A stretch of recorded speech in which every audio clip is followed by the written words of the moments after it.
Hey guys, tonight we're stepping into something that sounds like a dream but was secretly a beautifully wrapped nightmare. Life as a wealthy aristocrat in 1780s France. Not the fairy tale version with glittering chandeliers and endless cake. Not the powdered romance that Hollywood loves to sell you. I mean the real thing. The corsets that crushed your ribs, the wigs that quietly housed actual wildlife, and the palace so dazzling on the outside and so foul on the inside that people simply relieve themselves in the hallways. Before we sink into all of that, I want to say a genuine thank you to the viewer who suggested tonight's topic.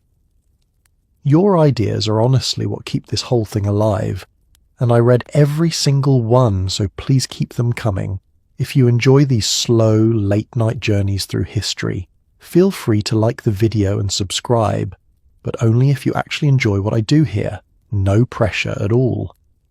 And let me know in the comments where you're listening from and what time it is for you, because somehow it's always 2 a.m. somewhere. By the way, the channel is now on Spotify as well, so if you would rather drift off with just your ears and no screen, the link is waiting for you down in the description. And if you would like the extended, completely ad-free versions of these episodes, those live in the membership, now dim those lights, switch on a fan for that soft white noise, and get comfortable. Let's pause for a moment. Have you ever wondered what it actually felt like to be rich in old France? Was being noble as fabulous as it looked, or was it mostly starving inside a gold-plated cage? Did anyone at Versailles ever truly bathe, or did they just keep layering perfume on top of the problem? Could you survive an entire morning simply getting dressed while a dozen strangers watched? Would you keep your composure wearing a wig the height of a small child? Or would you tip sideways trying to squeeze through a doorway? And could you smile serenely through a royal dinner eaten in front of a live audience while quietly going completely bankrupt? Well, you're about to find out. Congratulations. You've just woken up in 1785, somewhere inside a freezing palace bedroom that cost more than an entire village. You're extraordinarily wealthy, mildly poisoned by your own makeup, and already running late for a formal ceremony about putting on your shirt. Good luck. Let's begin where every day begins, with waking up, except your morning has absolutely nothing to do with rest. You are a wealthy noble in 1780s France, which means you do not simply open your eyes, roll over, and decide the world can wait 10 more minutes. You wake on a schedule dictated by ceremony, in a bedchamber roughly the size of a modern parking garage, beneath a canopy of heavy silk that has never once, in its long, luxurious life, been washed.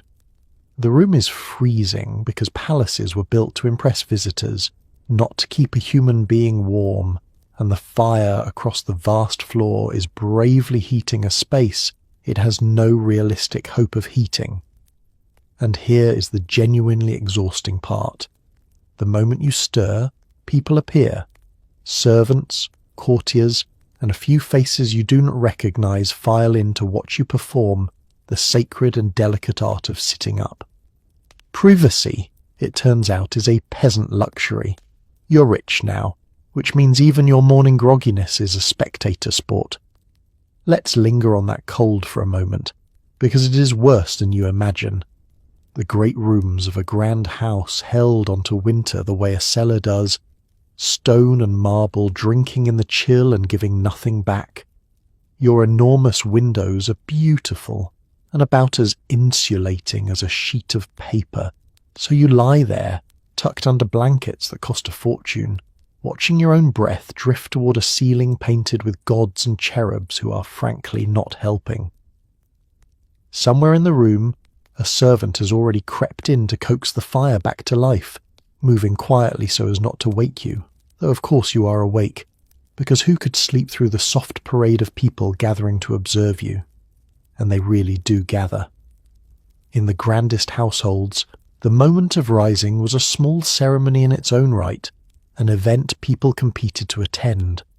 To be present when a great noble woke was a mark of your own importance, which is a genuinely strange thing to compete over. Imagine your proudest achievement being that you were allowed to stand in a cold room and watch someone else blink themselves conscious.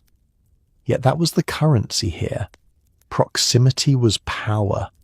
The closer you were permitted to stand to the important body in the bed, the higher you ranked, and everyone in the room knew exactly where they fell in that invisible ladder.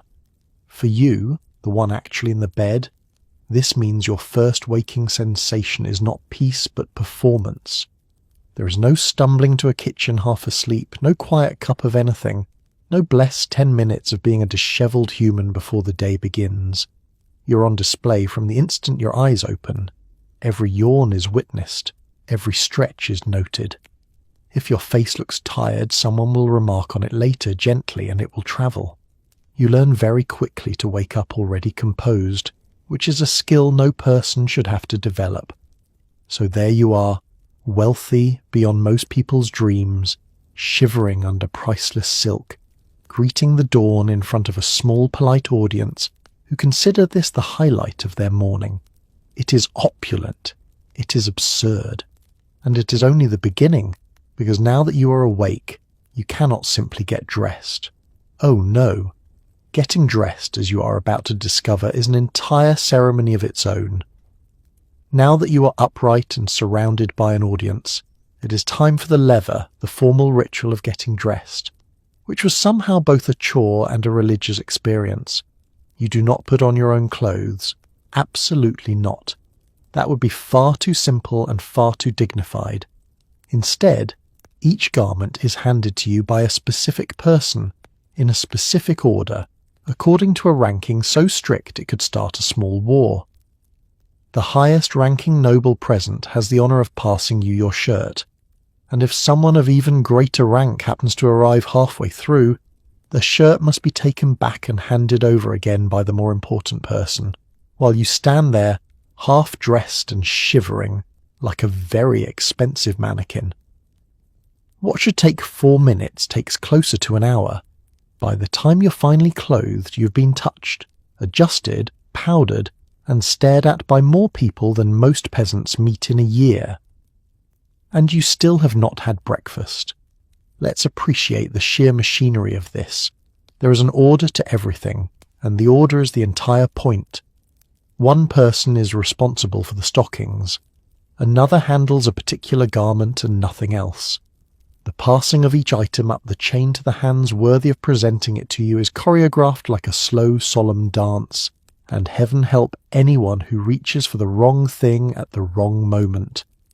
To hand you your shirt out of turn was not a small mistake. It was a violation of the natural order, a tiny act of treason against the hierarchy, and it would be discussed. You, meanwhile, are simply cold. You're standing in a chilly room while grown adults negotiate silently over who is important enough to help you into your sleeves.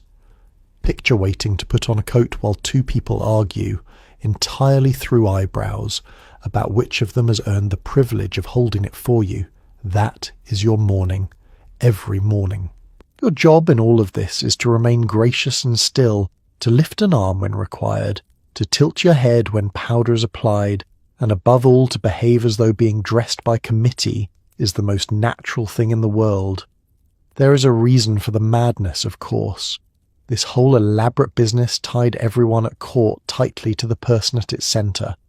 If the only way to gain influence was to be physically present at these intimate rituals, then everyone who mattered would fight to be there, and a ruler surrounded by rivals could keep them all close, all watching, all competing for the honour of handling a stocking. It was control disguised as flattery, a leash braided out of privilege. The people jostling to hand you a garment were not really there for you. They were there to be seen being close to you. And so your first productive hour of the day is spent being slowly assembled like a fine piece of furniture in front of a crowd, in the cold, according to rules older than you are. You're magnificent by the end of it, perfectly turned out, every layer in place. You're also faintly exhausted, and the sun has barely risen. But before you can even think about the day ahead, your body reminds you of a far more urgent and far less glamorous need, and satisfying it in this palace of gold is going to be its own humbling adventure.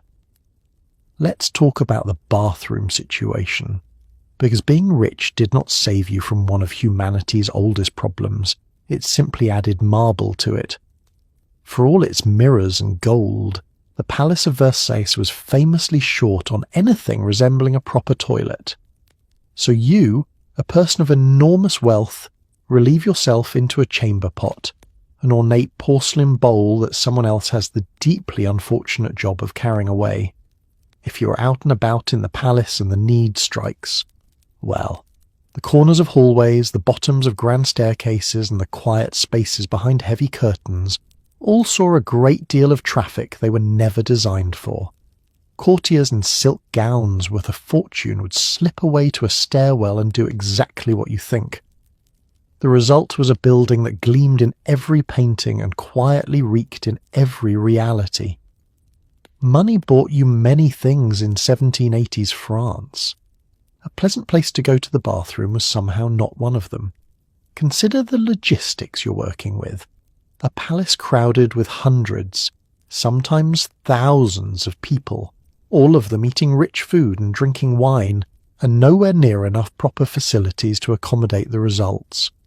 Chamber pots were the standard, tucked discreetly into rooms and behind screens, emptied by servants whose entire day involved carrying away other people's business without visibly reacting to it.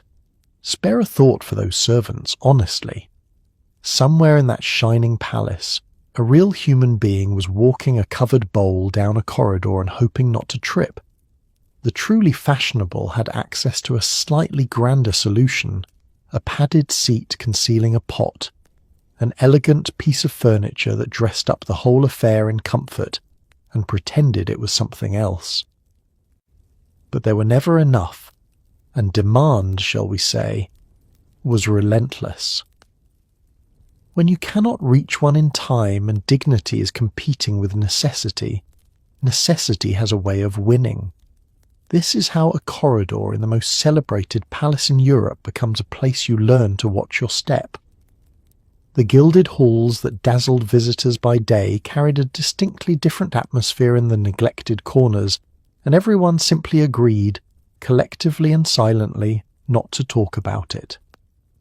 Think about what this does to the grand illusion. From a distance, from a painting, from a careful description, this is the height of human refinement, a golden world of beauty and grace. Up close, it is a warm, crowded building with a sanitation problem it never fully solved, where a duchess might lift her enormous skirts in a stairwell and a marquis might duck behind a curtain, both of them worth more than a village, both of them dealing with the same ancient indignity as everyone who ever lived. Wealth changed the setting. It did not change the plumbing, so you handle your business as gracefully as the circumstances allow, which is not very, and you return to the shimmering performance of your day pretending the last few minutes did not happen. It is a useful skill, this pretending, and you will use it often. But now, surely, comes relief of a different kind. Surely all this wealth means you can at least wash yourself properly afterward, scrub away the morning, sink into some warm and fragrant water. Prepare to be disappointed because in 1780s, France, bathing was viewed as something close to a medical risk. Surely you think all this wealth at least meant regular baths, warm water, fragrant soaps, a long luxurious soak to wash away the morning. Sadly, no. In 1780s, France, even among the very rich, full immersion bathing was viewed with deep suspicion. Many believed that soaking in water opened the pores and let dangerous illnesses seep directly into the body, so the fashionable solution was to bathe as rarely as possible and pretend that was sophistication. Instead of washing, you performed what was politely called a dry toilette, wiping your face and hands with a cloth, changing your linen shirt and declaring the matter closed. A clean white shirt was considered proof of cleanliness all on its own, regardless of what was happening underneath it. So beneath the diamonds, the silk, and the powder, you are, to put it gently, ripe. And everyone around you is exactly the same, which is the only reason nobody says anything. Let's sit with the logic here, because it is genuinely fascinating in its wrongness. The thinking went that water, especially warm water, softened and opened the skin, and that this left you vulnerable to whatever sickness happened to be drifting through the air. Since people had no understanding of germs, and since bad air was widely blamed for disease, the conclusion seemed almost reasonable at the time. Why would you soak yourself in a substance that pried open your body's defences? Far safer, they reasoned, to keep the skin sealed and dry and simply manage the surface. It is the kind of confident wrong answer that only a whole society all agreeing at once can produce. So cleanliness became a matter of linen rather than water. Your fine white shirt or shift, worn against the skin, was believed to absorb the body's sweat and impurities, drawing the dirt out of you like a sponge. Change your linen often, keep it bright and fresh, and you were, by the standards of the day, clean. The visible whiteness of your undergarments was your certificate of hygiene, which is why the wealthy owned so much of it and changed it so frequently. You could be years between proper washes and still consider yourself immaculate, provided your shirt was crisp. The trouble, as you can imagine, is that a linen shirt is not a shower.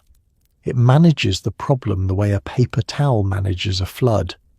Underneath the fresh, clean cloth, the actual body went on being an actual body, day after day, warm and busy and entirely unwashed.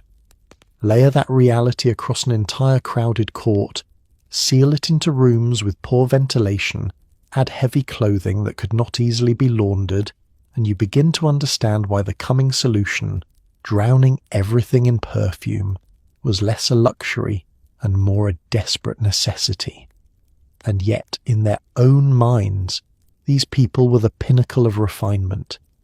They looked at cultures that bathed more often as strange, even unhealthy. They were certain, absolutely certain, that their approach was the sophisticated one.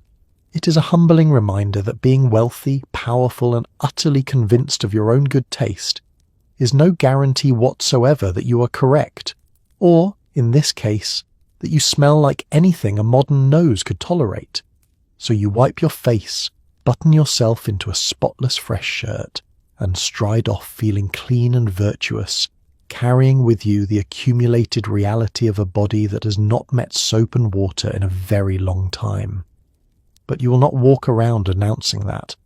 You will announce something else entirely, something floral and expensive and overwhelming, because the next great weapon in the aristocratic arsenal is perfume, and you are about to apply a truly heroic amount of it. Since actually washing was off the table, the wealthy of 1780s France reached for the next best thing, which was to drown the problem in scent. Perfume was not a finishing touch. It was a survival strategy. You douse yourself in it, your clothes in it, your gloves in it, your handkerchiefs in it, and quite possibly your furniture in it. Rose, orange blossom, jasmine, musk, and a heroic amount of anything strong enough to overpower a human body that has not seen soap in weeks. The court was so committed to perfume that certain years and scents became fashionable the way outfits do. The tragic flaw in this genius plan is that perfume does not remove an odour, it simply stands next to it and shouts. So the grand halls of the palace carried a truly unforgettable blend. Expensive floral fragrance layered directly over unwashed nobility, all mingling in warm, poorly ventilated rooms. You're not clean, you're merely loud about it. Perfume in this world was serious business, and the money spent on it was staggering. Whole industries grew around supplying the court with scent, and the finest perfumers were treated as artists of real standing. Scented gloves were especially prized, worn as much for the fragrance they carried as for any practical purpose, so that every gesture of your hand released a little cloud of expensive flowers into the air. You perfumed your fans, your ribbons, your letters. You lived inside a personal weather system of manufactured aroma, and the richer you were, the more elaborate and exclusive your particular cloud. The strategy makes a certain grim sense. If you cannot eliminate the smell of hundreds of unwashed bodies in heavy clothing packed into warm rooms, your only real option is to launch a counterattack. And so everyone did, all at once, all with different scents, all as strongly as they could afford. Picture the result. You're not walking into a fresh garden.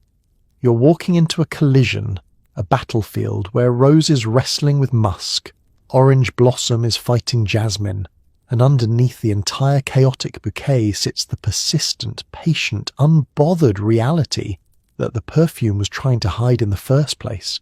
The nose, mercifully, does eventually surrender. After long enough in that environment, you simply stop registering most of it, which is the only way anyone survived a crowded ballroom, and there was a cruel little trap built into all of it. Heavy perfume worn on unwashed skin and unwashed fabric for days does not stay pleasant. It ages, it sours, it tangles itself into the very odours it was meant to mask until the whole thing becomes something new and complicated and not entirely lovely. So the answer, naturally, was more perfume. Always more. You could never truly win, only keep reapplying, forever chasing the smell of flowers while the day wore on, and the rooms grew warmer and the crowds pressed closer. It is worth pausing on how confident everyone was that this counted as elegance. To be heavily perfumed was to be refined, desirable, fashionable. A person trailing a strong scent was making a statement about their wealth and their taste, and no one thought to question whether the entire enterprise was, at its heart, an enormous and expensive act of concealment. This was simply how a sophisticated person smelled, which is to say powerfully. So you finish your fragrant armour, wreathed in the most expensive flowers money can buy, ready to face the day smelling like a garden that is trying very hard. And now, with your skin sealed and scented, it is time to actually build your body into the shape society demands, starting with a garment that will teach you to breathe in small, careful, disciplined sips. Now, let's dress you properly, and if you are a woman of wealth, that begins with the stays, the stiff-laced garment we would recognize today as a corset. This is not a gentle shaping garment. This is architecture, reinforced with strips of whalebone and pulled tight by a servant bracing a knee against your back. The stays mould your torso into the fashionable rigid cone, flatten your stomach, and lift everything upward into the correct silhouette. Comfort is not the goal. Posture and status are the goal. You will sit upright because you physically cannot slouch. You will eat lightly because there is nowhere for the food to go. And on a warm day, in a crowded room, laced within an inch of your life, the occasional graceful feint was so common that fashionable ladies carried little bottles of smelling salts for exactly that reason. You wanted to look effortless. You would achieve it while quietly gasping. Let's talk about what these stays were actually made of, because the engineering is half the story. The stiffening came most often from baleen, the tough, flexible material taken from whales, cut into thin strips and sewn into channels throughout the garment. This gave the stays their firmness and their shape, turning a piece of fabric into something closer to a wearable frame. Lacing ran up the back, and tightening it was a two-person job, one of you holding still and enduring, the other pulling steadily and with real effort. It is difficult to overstate how much of your daily silhouette was not you at all, but a carefully constructed cage doing the work your muscles were forbidden to do. there is an argument, and it is a fair one, that stays were not pure torture.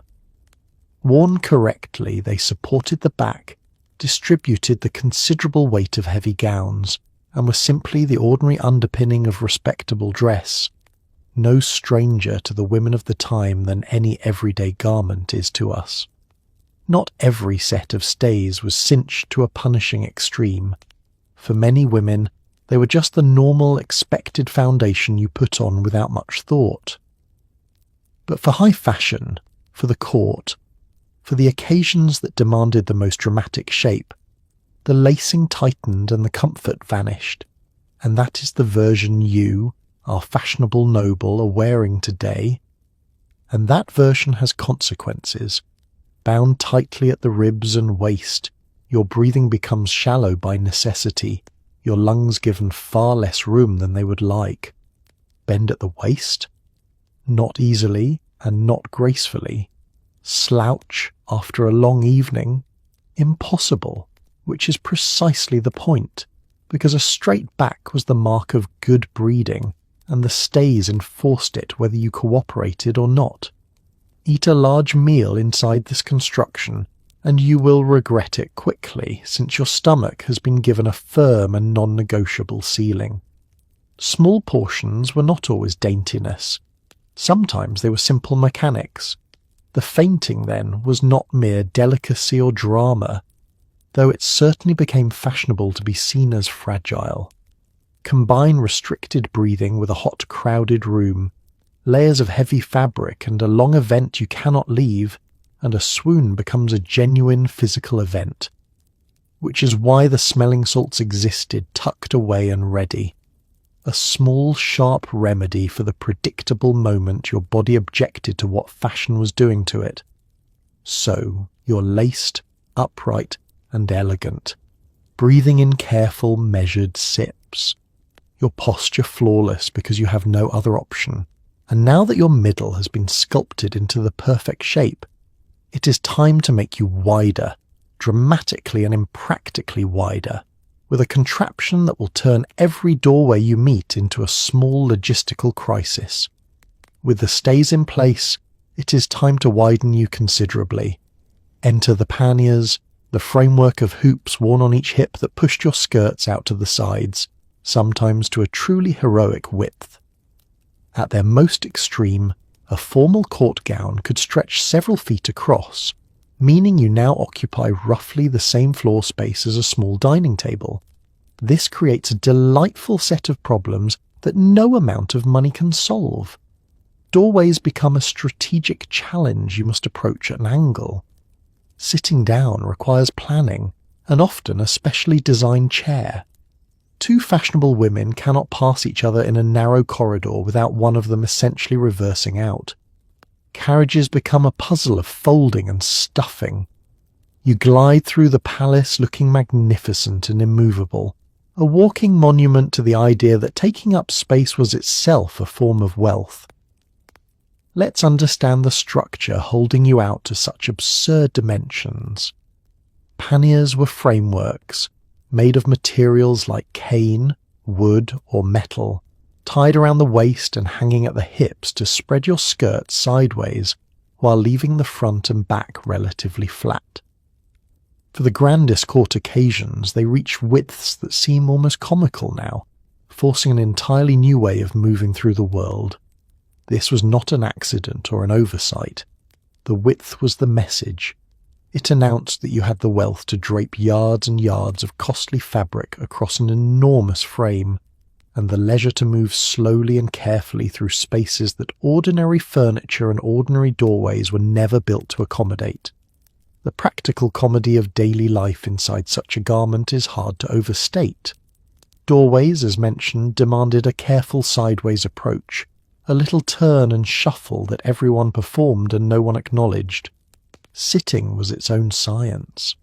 You could not simply drop into a chair, so seating was chosen and arranged with the panniers in mind, and lowering yourself gracefully was a manoeuvre you practiced until it looked natural. A crowded room became an obstacle course of gently colliding skirts, each woman navigating a sea of hoops, all of them maintaining perfectly serene expressions as though gliding a small tent across a ballroom were the easiest thing in the world. And then there were carriages, those beautiful cramped boxes that had absolutely not been designed for a person the width of a doorway. Getting in was an exercise in strategy and compression, folding the frame, angling the body, tolerating the crush, and hoping the whole architecture survived the journey. Arriving somewhere often meant reassembling your composure and your silhouette before you could be seen. The gap between how effortless you were supposed to appear and how much quiet effort it actually required was, as always in this world, enormous. Yet think about what the panniers accomplished as a symbol, because that was their true function. In a society obsessed with rank and display, physically occupying more space than the people around you was a way of announcing your importance without saying a word. The sheer impracticality was the luxury. A working person could not possibly move through their day dressed like this. Only someone freed from all useful labour, waited on at every turn and financed by great wealth, could afford to be this beautifully, uselessly enormous. Your discomfort was a boast, so you sweep through your golden world at your grand new width, turning sideways at doors, planning your every seat, a magnificent inconvenience to yourself and everyone near you. And now, having conquered your torso and your hips, fashion looks upward with fresh ambition, because the last thing left to exaggerate is the one part of you still a reasonable size, namely your head. Let's move upward to the crowning glory of 1780s fashion, the towering hairstyle known as the pouf. This was not a haircut. This was an event. Hair was teased, padded over wire and wool cushions, and built upward into a soaring monument that could rise a foot or more above your scalp. And it did not stop at height. These creations were decorated with ribbons, feathers, flowers, jewels, and in the most competitive cases, entire miniature scenes, ships, gardens, whatever proved you were more fashionable than the woman across the room. Building one took hours and the steady hands of a skilled hairdresser who was treated something like a modern celebrity stylist. The catch, of course, is that a structure this elaborate cannot simply be redone every morning, so it stayed, for days, sometimes weeks. You slept sitting up to preserve it, balanced your head with the care of someone carrying a wedding cake, and prayed the whole thing survived the next low doorway. Let's begin with the construction, because a pouf was genuinely an act of engineering. The hairdresser would build the shape around a foundation, padding and supports over which your own hair, and often added hair, was arranged, powdered, and set into place. Height was everything, and the fashionable competed to see who could raise their tower highest and adorn it most cleverly. The most celebrated hairdressers of the day became famous, sought after, and expensive. Their skills discussed the way we might discuss a great artist. To have your hair done by the right person was a status symbol layered on top of a status symbol. And these were not simply tall, they were themed. A pouf might commemorate an event, tell a little story, or make a fashionable reference decorated with objects and ornaments that turned your head into a small stage. There is a famous tale of a hairstyle built to celebrate a naval victory, complete with a model ship riding the waves of the hair. Whether every such story is exact or a little embellished, the spirit is entirely true. The pouf was a canvas, and the wealthy competed to be the most inventive, the most talked about, the most impossible to ignore across a crowded room. The problem, and there is always a problem in this world, is time. You cannot dismantle and rebuild a structure like this every single day. It takes too long and costs too much. So it stayed up, sometimes for a week or more, which turned your own head into a delicate monument you had to protect around the clock. Sleep became a careful negotiation, often propped upright or cradled just so, all to keep the architecture from collapsing overnight. Movement slowed. You held your head level and steady, mindful of every doorway, every carriage roof, every low chandelier that now posed a genuine threat to your masterpiece. Picture the sheer daily awareness required. You cannot lean back casually. You cannot dash through a doorway without thought. You cannot flop into bed after a long night. Every ordinary motion is filtered through the question of whether it endangers the tower on your head. You are, in a very real sense, a servant to your own hairstyle, organizing your life around its survival. And you do it gladly, because to appear without a proper poof, or with a collapsed and sagging one, would be a small social catastrophe. So you carry your soaring, jewelled, days-old monument through the palace, with the poise of someone balancing something priceless, which you are. It is beautiful, it is ridiculous, and it is about to reveal a hidden cost because a warm, greased, unwashed tower of hair, left standing for a week or more, tends to attract company. Very small, very unwelcome company. Now, about those hairstyles that stayed up for weeks, let's gently address what tends to happen to a warm, greased, powdered, unwashed tower of hair left standing for days on end. The poof was held together with generous amounts of pomade, a thick pomade often made from animal fat, which was excellent for structure and, unfortunately, absolutely irresistible to insects. Combine grease, powder, warmth, and time, and you've created not a hairstyle but a small habitat. Lice were a constant, uninvited companion, which is precisely why so many wealthy people carried long, slender scratching sticks, elegant little tools designed to reach up into the architecture and relieve the itching without collapsing the entire creation. Stop and picture that. You are dripping in jewels, gliding across a ballroom, the very image of refinement, discreetly poking a stick into your own hair to deal with the tenants. Being rich in old France was frequently just being uncomfortable in more expensive ways. Let's understand why the pomade was such a problem. To build and hold those towering shapes, you needed something thick and heavy to grip the hair and keep the structure standing, and fat-based pomades did the job beautifully. But fat is fat, and warmth is warmth. And over days, a greased, powdered, undisturbed head becomes a genuinely inviting environment for the sorts of small creatures that have followed humans around forever. The very thing that made the hairstyle possible also made it a residence. You could not have the height without the grease, and you could not have the grease over time without the guests. This is why the scratching stick, sometimes an elegant little rod of ivory or another fine material, was such a useful accessory. An itch was inevitable, and you could hardly reach up with your fingers and start rummaging around inside a jewelled monument that took hours to build. So the delicate tool was slid discreetly into the structure to relieve the maddening tickle without disturbing the shape.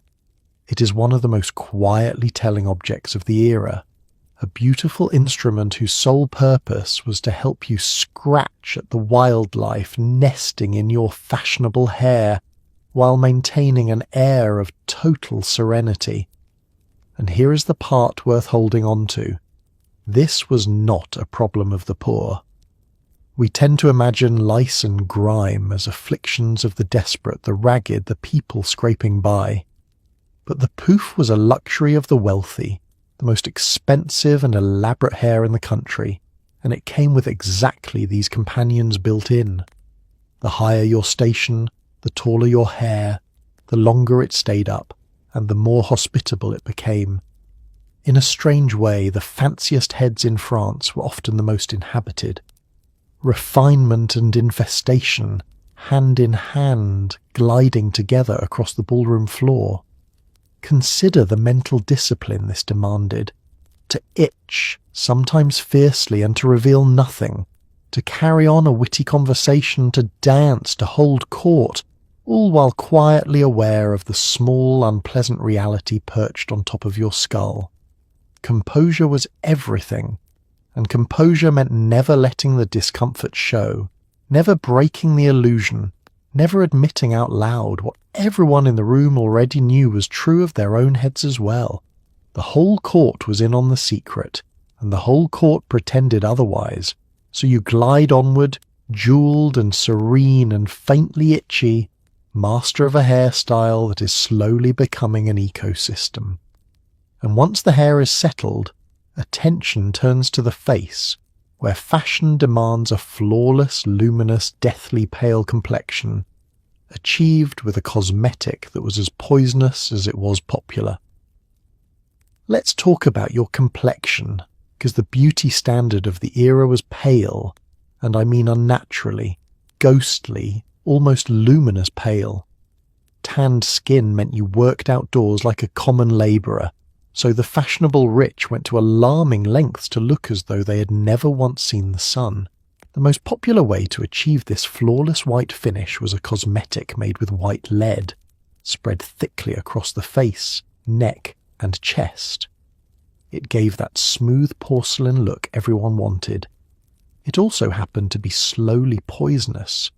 Over time, lead-based makeup damaged the skin it was meant to beautify, which meant you applied even more to cover the damage, which caused more damage.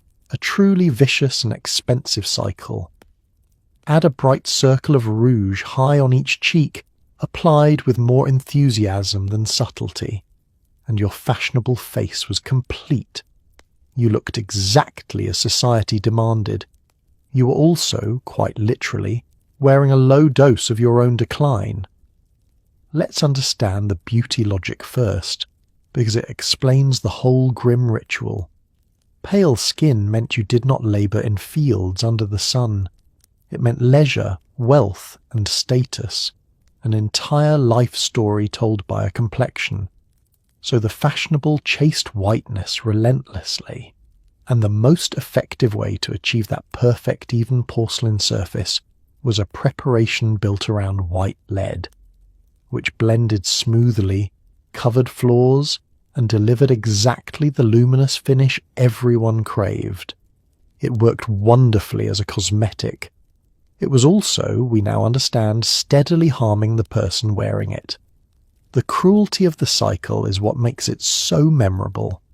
Lead-based makeup, worn regularly, took a toll on the very skin it was meant to perfect, leaving damage and discoloration behind. And what do you do when your skin looks worse? You cover it with more of the same makeup, which does more harm, which you then cover with still more. Round and round it goes, the remedy feeding the disease, the mask growing heavier as the face beneath it grew worse. People spent fortunes making themselves beautiful in a way that quietly undid them, entirely convinced they were doing exactly the right thing.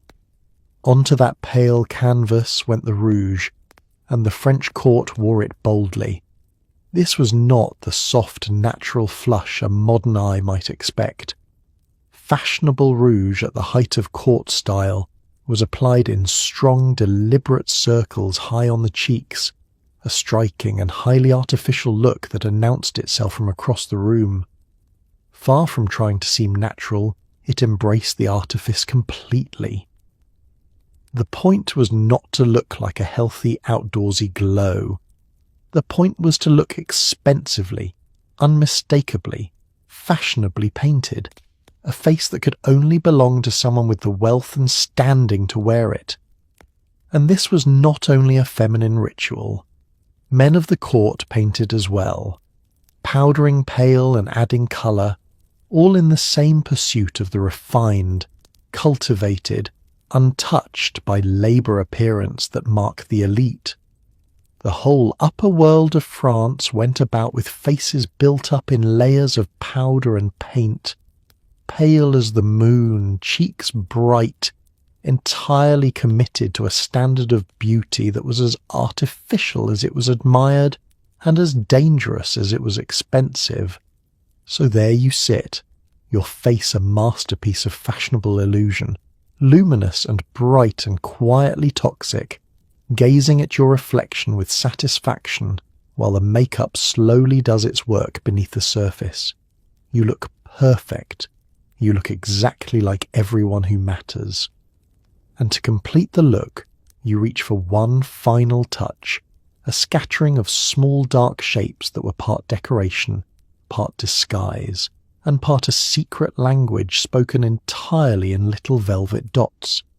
To finish the look, you reach for your beauty patches, the small dark shapes of silk or velvet that you stick onto your painted face. Officially, they were the height of elegance. Unofficially, they were doing double duty, because a well-placed patch was also a wonderful way to hide a blemish, a scar, or the little marks that lead-based makeup and disease like to leave behind. But here is the charming part. Where you placed the patch supposedly meant something. A patch near the mouth suggested one thing, near the eye another, on the cheek yet another. An entire silent vocabulary of flirtation and mood, written across your face in little velvet dots. Whether everyone truly agreed on this code is doubtful, but that hardly mattered. The point was to look mysterious, playful, and impossibly refined. So you dot your face with tiny black shapes, half fashion statement and half tactical cover-up, and step out to be admired for a beauty that was, underneath it all, held together with paste and secrets. Let's start with the practical purpose, because it explains so much about why patches caught on. A face built up in layers of lead-based paint did not stay perfect for long. The skin beneath suffered, blemishes appeared, and the elegant complexion everyone chased was often quietly falling apart under the powder. A small dark patch, placed with a bit of thought, could hide a mark, draw the eye away from a flaw, or simply add a spot of striking contrast against all that ghostly white. It was a cosmetic fix disguised as a fashion choice, which is possibly the most honest thing about the entire look. But of course the fashionable could never leave a good thing simple, so the patches were given meanings. The idea went that the placement of your patch sent a message to those clever enough to read it. One spot near the corner of the eye carried a certain flirtatious suggestion. One near the lips implied something else entirely. A patch on the forehead, on the cheek, beside a dimple. Each position supposedly whispered a little something about your mood or your intentions. It turned your face into a tiny coded letter that you rewrote every morning, a wordless flirtation for anyone paying close enough attention. Now, whether the whole court genuinely shared one agreed-upon dictionary of patch meanings is very much open to doubt. It is the kind of charming custom that grows in the retelling, half real fashion and half delightful legend. But the truth of it matters less than the spirit. In a world where so much was said through hints, glances and careful appearances, the notion that even the placement of a velvet dot could carry meaning fit perfectly. Everything at court was a language. Everything was a signal. Why should your beauty spots be any different? There is something quietly revealing in all of it. Your gorgeous, fashionable, luminous face was, when you look closely, a construction of paint over damaged skin, dotted with little patches placed to hide the wear and hint at your charms. The whole thing was beautiful precisely because it was so thoroughly built, layer upon layer, artifice upon artifice, until the actual person underneath nearly disappeared beneath the performance. And everyone agreed to admire the performance and never mention the rest. So you press your final velvet dot into place, your masterpiece complete, ready to speak volumes without saying a word. Your face is finished.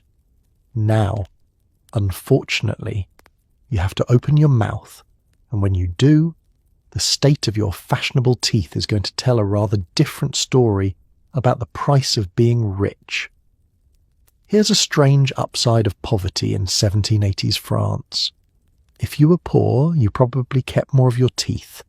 Sugar had become a glamorous status symbol among the wealthy, imported at great expense, and sprinkled into everything from delicate pastries to fashionable hot drinks. The more sugar you could afford to consume, the richer you clearly were, and so the elite happily rotted their teeth as a sign of prestige. There was no toothbrush culture as we know it, no dentist in the modern sense, and the treatments that did exist range from useless to genuinely alarming. Aching teeth were pulled by someone whose main qualification was a strong grip and a lack of squeamishness, with nothing to dull the pain but a firm chair and a bit of prayer. So your fashionable smile, funded by all that expensive sweetness, was often a gappy, aching, discoloured affair. In the strange math of the era, your suffering mouth was proof you had made it. Let's follow the sugar, because it explains the whole sad situation. For a long time, sugar was a rare and costly luxury, something only the wealthy could enjoy freely, and freely they did. It sweetened their drinks, filled their pastries, and appeared on their tables in elaborate confections designed to show off exactly how much of the expensive stuff a host could afford to waste. Consuming sugar was a way of displaying wealth, and the rich threw themselves into that display with real enthusiasm day after day, sweet after sweet. The trouble is that teeth do not care about status. Bathed constantly in sugar with no proper cleaning routine to speak of, the fashionable mouth decayed steadily and predictably. Cavities set in, teeth blackened, and the very people with the finest clothes and grandest homes often had the worst smiles in the country. It was an odd inversion. The labouring poor, unable to afford much sugar and living on plainer, coarser food, frequently held onto their teeth far longer than the sweet-loving elite who could afford anything they liked. And when a tooth went bad, the options were grim. Care of the mouth was primitive, and the removal of a troublesome tooth was a brutal, painful affair carried out without anything resembling modern relief from the agony. You gripped the chair, someone gripped the tooth, and the rest was endurance.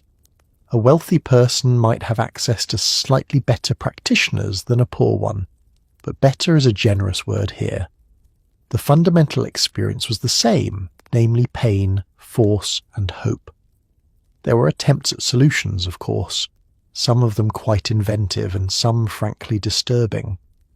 The wealthy could pursue replacement teeth and various devices meant to restore a ruined smile, and a whole small trade grew around supplying the well-off with ways to look less toothless than they were. The results were mixed at best and often uncomfortable, but appearances had to be maintained, and a person of standing could not simply go about with an obviously wrecked mouth if any remedy could be bought. So picture the full effect. A magnificent noble, gowned and jewelled and painted to perfection, opens their mouth to laugh at a witty remark and reveals the true cost of all that fashionable sweetness. It is the era in miniature, beauty and decay side by side, the glittering surface and the rot beneath, all funded by the same wealth. Your smile is a receipt for your privilege.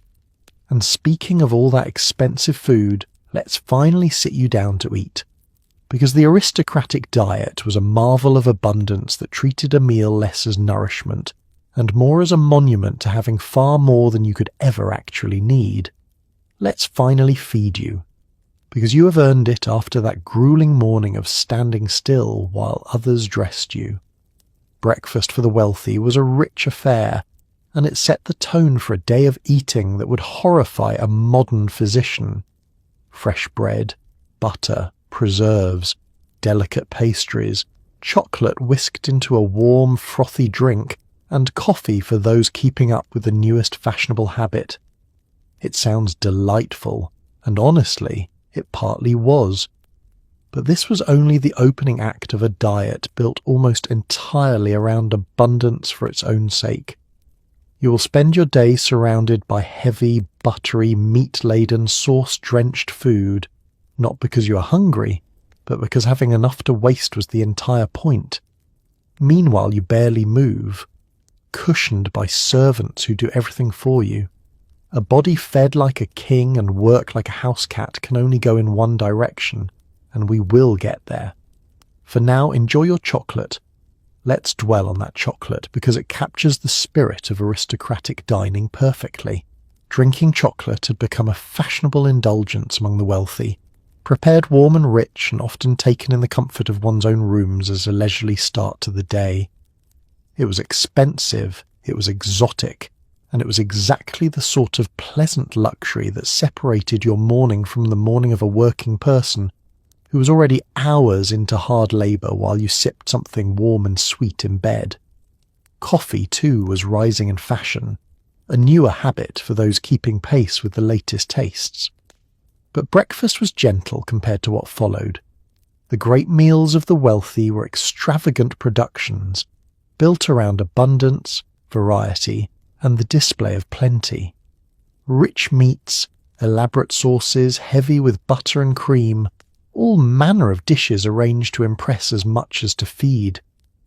The goal of a grand table was never simply to satisfy hunger. It was to demonstrate that the host commanded such resources that food could be presented in staggering quantity and variety, far more than anyone present could reasonably eat.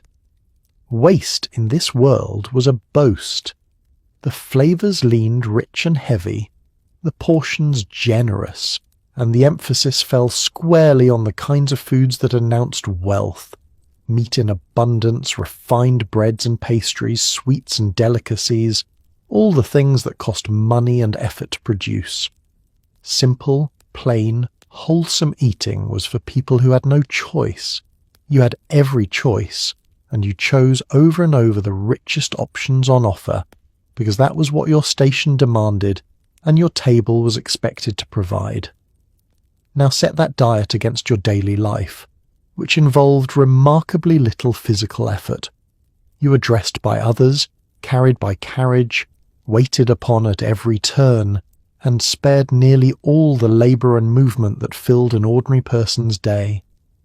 Your existence was one of leisure by design, and leisure was itself a marker of your status. But a body given very rich food in great quantity and asked to do almost nothing with it faces a predictable reckoning, and the wealthy of the era met that reckoning constantly. This is the quiet contradiction at the heart of aristocratic feasting. The very abundance that proved your importance also worked steadily against your health. One heavy meal at a time. You ate to display your wealth, and your wealth, expressed through all that food and all that idleness, slowly took its toll on the body enjoying it. So finish your fashionable breakfast and prepare for a day of eating as performance, because among the truly grand, even the act of dining could become a public spectacle, with an actual audience gathered simply to watch you lift a fork. Now let's discuss one of the strangest customs of the French court, the grand couvert, in which the royal family dined in front of an audience. Not a private family meal, a show. Members of the public, provided they were decently dressed, could file into the room and simply watch the king and queen eat their dinner, the way you might watch animals at a zoo, except the animals were wearing crowns and pretending not to notice. As a wealthy noble, you exist inside this world of performance dining, where meals are less about nourishment and more about ceremony, ritual, and being seen. Every gesture is observed. Every bite is a small statement. Conversation is careful.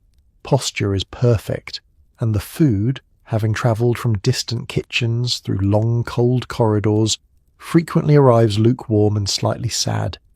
You dine in gold and candlelight before a curious crowd, chewing gracefully, performing appetite. Eating in peace was, apparently, for people no one cared to watch. Let's picture the scene properly, because it is genuinely one of the more remarkable customs of the age. At the appointed hour, the royal family would take their meal in a setting arranged for viewing, and a crowd of onlookers would gather to observe. These were not close friends or family. They were courtiers, visitors, and members of the public deemed presentable enough to be admitted, standing at a respectful distance to witness the simple act of dining as though it were a great occasion, which, by the rules of this world, it was. For those at the very centre of it, the royals themselves, this meant eating, under the steady gaze of strangers, every mouthful a matter of public record. And the ceremony around such meals could be elaborate beyond reason, with dishes carried in long processions, tasted and handled and presented according to strict ritual, each serving passing through many hands before it reached the plate. By the time all that ceremony had run its course, the food had often travelled a great distance from wherever it was cooked, growing cooler with every step, so that the grandest table in the land was frequently served meals that were, in plain terms, no longer hot. As a wealthy noble, you live inside the logic of all this, even when you're not the one being watched over dinner. Meals in your world were occasions, structured and observed, where how you conducted yourself mattered as much as what you ate. Your posture, your manners, the grace of your gestures, the ease of your conversation, all of it was on display and all of it was judged. A meal was never merely a meal. It was another stage, another performance, another chance to demonstrate that you belonged among the refined. Think about how exhausting that is as a way to eat. There is no slouching over your plate, no eating too eagerly, no relaxing into the simple animal pleasure of a good meal when you're hungry. Everything is measured. Everything is seen. You perform enjoyment, perform restraint, perform effortless elegance, all while managing lukewarm food and a room full of eyes. The act of feeding yourself, one of the most basic things a living creature does, has been turned into theatre. And this was considered a privilege, a mark of the highest status to dine so publicly and so ceremoniously. To be watched while eating was to be important. To eat quietly and alone, unobserved and unremarked, was the lot of ordinary people who did not matter enough to draw a crowd. The very things we might prize, privacy and peace at the table, were signs of insignificance here. So you dine beautifully, publicly, and a little coldly, performing your appetite for whoever cares to watch. And after enough years of this rich, ceremonial, relentless feasting, your body prepares a review of its own, delivered in the form of a swollen, screaming toe. After weeks, months, and years of this endless rich feasting, your body decides to send you a formal complaint, and its name is gout. This spectacularly painful condition, in which the joints, most famously the big toe, swell into red-hot misery, was so associated with wealth that people practically wore it like a badge. It struck the well-fed and the well-wined, which in 1780s France meant the aristocracy, over and over again. A gout flare could leave a powerful, dignified nobleman weeping in his chair, unable to bear so much as a bed-sheet touching his foot, felled not by any enemy but by his own dinner. The cures on offer were a colourful parade of the useless, from strange tonics to firm advice that you ignored immediately. So you limp elegantly through your golden life, occasionally bedridden by your own indulgence, comforted only by the knowledge that gout was considered a rich person's affliction. Congratulations, even your suffering was exclusive. Let's describe the pain, because understatement does it no justice. A gout attack tends to arrive suddenly, often in the night, seizing a joint, classically the base of the big toe, and turning it hot, swollen, and exquisitely tender. The affected area becomes so sensitive that the lightest touch, even the weight of a bedsheet, can feel unbearable. A person who spent their days commanding servants and gliding through grand halls could be reduced, in the space of a few hours, to a helpless figure clutching a foot and dreading the slightest movement. There is no dignity in it, no matter how noble the sufferer. And it was closely tied to exactly the lifestyle you've been living. Rich food and generous quantities of wine were understood, even at the time, to be connected to these attacks. which is precisely why gout earned its reputation as an affliction of the well-off. The people who could afford to feast were the people who suffered it most, so much so that it took on a strange air of prestige, a painful little confirmation that you dined and drank well enough to earn it. Only the wealthy could afford to hurt this particular way. The treatments, meanwhile, were a museum of hopeful nonsense. Sufferers tried all manner of remedies, tonics, and regimens, some merely useless and some actively unpleasant, chasing relief from a condition that medicine of the day did not truly understand.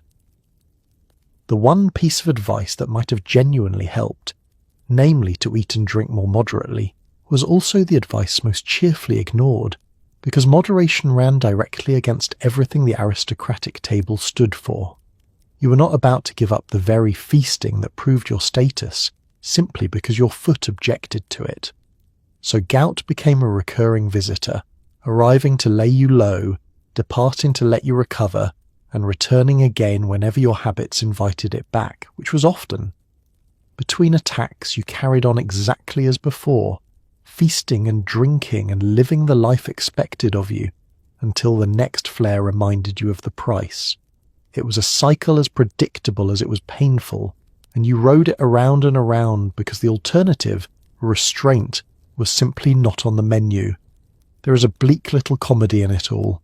Here is a person with every material advantage the world can offer, undone not by war or hardship or enemies, but by their own dinner and their own wine, weeping over a toe in a room full of gold. The suffering of the rich was in this case entirely self-inflicted and entirely fashionable, a badge of honour that also happened to be agony. So you nurse your aching foot, wait for the flare to pass, and prepare to rejoin a world where an even greater burden awaits, the vast and merciless rule-book of court etiquette, which governed everything you did with the strictness of holy law. Let's talk about etiquette, because at the French court the rules were not merely strict, they were a full-time occupation. There was a correct way to enter a room, to leave a room, to bow, to curtsy, to knock on a door, which for certain doors meant scratching with a single fingernail rather than knocking at all. There was a rule for who could speak first, who could sit, who could remain covered, and who had to stand for hours with an aching back and a frozen smile. Break one of these invisible rules and you did not get arrested, you got something worse, the quiet, withering judgment of everyone who knew better than you. This entire dizzying system existed to keep rank crystal clear at every possible moment, a non-stop performance of exactly how important you were compared to everyone else in the room. It was exhausting, it was absurd, and it was deadly serious. One clumsy gesture could damage a reputation built over generations. Let's take that business of scratching at doors, because it is such a perfect little example. At court, certain doors were not to be knocked upon in the ordinary way. Instead, the polite method was to scratch softly with a fingernail, and people are said to have grown a nail long on one hand specifically for the purpose. Pause and consider that. A grown adult, a person of wealth and standing, cultivating a single long fingernail so as to properly request entry to a room. That is the level of refinement and the level of absurdity we're dealing with. Every ordinary act had its correct and incorrect form, and the correct form was frequently strange. The depth of the system is what made it so punishing. It was not enough to be generally polite. You had to know the precise expected behaviour for countless specific situations, and you had to perform them flawlessly and instinctively as though breathing them. When to bow, and how deeply. When to speak, and when silence was required. Whether you might sit or must stand, whether you might keep your hat on or must remove it, who took precedence entering a doorway, and 1,000 other tiny rules that governed the flow of court life. Master them, and you move through this world with ease. Fumble them, and you announced yourself an outsider. And the punishment for error was not loud or dramatic, which somehow made it worse. No one hauled you away. Instead, you were simply noticed, quietly, and judged. A misstep marked you as ignorant, ill-bred, or careless, and that judgment travelled through the whispers and glances of the court until your standing suffered for it. In a place where reputation was everything, the silent verdict of your peers could do lasting damage. People could ruin you without ever raising their voices, simply by knowing that you did not know the rules. Underneath the endless formality lay a clear purpose. All of it existed to make rank visible and constant. Every rule about who went first, who sat, who spoke, who bowed to whom, reinforced the precise hierarchy of the court at every moment of every day. The etiquette was not decoration.